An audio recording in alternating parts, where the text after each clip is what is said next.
Hello, അസ്സലാമു അലൈക്കും. പ്രിയമുള്ളവരെ, സൗദി ഫാമിലി വിസിറ്റിനെ കുറിച്ച് പുതിയൊരു അപ്ഡേഷൻ തരാൻ വേണ്ടിയാണ് ഞാനിപ്പോൾ ഈ വീഡിയോ ചെയ്യുന്നത്. അതായത് ഇപ്പോഴൊക്കെ നമുക്ക് സൗദി ഫാമിലി വിസ കിട്ടിയിരുന്നത് സ്റ്റാമ്പ് ചെയ്യുന്നിരുന്നത് 90 ഡേയ്സിനായിരുന്നു, 3 മന്ത്സിനായിരുന്നു. അത് കഴിഞ്ഞ് സൗദിയിൽ എൻട്രി ആയാൽ 90 ഡേയ്സ് കഴിഞ്ഞാൽ റിന്യൂ ചെയ്യാം, വീണ്ടും 90 ഡേയ്സ് കഴിഞ്ഞാൽ റിന്യൂ ചെയ്യാം. അങ്ങനെ ടോട്ടല്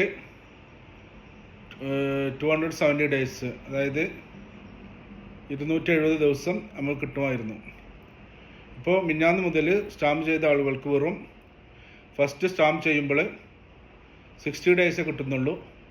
അതുമാത്രമല്ല, വീണ്ടും 1 ടൈം മോർ മാത്രമേ റിന്യൂ ചെയ്യാൻ കഴിയുന്നുള്ളൂ. അതായത് ടോട്ടല് 60 ഡേയ്സ് ഇൻറ്റു 2 120 ഡേയ്സ് മാത്രമേ ഇവിടെ സ്റ്റേ ചെയ്യാൻ കഴിയുന്നുള്ളൂ. ഇൻഫർമേഷൻ നിങ്ങൾക്ക് ഉപകാരപ്രദമാകുമെന്ന് വിചാരിക്കുന്നു. മറ്റുള്ളവർക്കും ഷെയർ ചെയ്യണമെന്ന് അഭ്യർത്ഥിക്കുന്നു. മുഹമ്മദ് റഫീഖ് പൊന്മള, ഫ്ലൈസ്മാർട്ട് ട്രാവൽ, ബത്തർ, റിയാദ്. ഓക്കെ.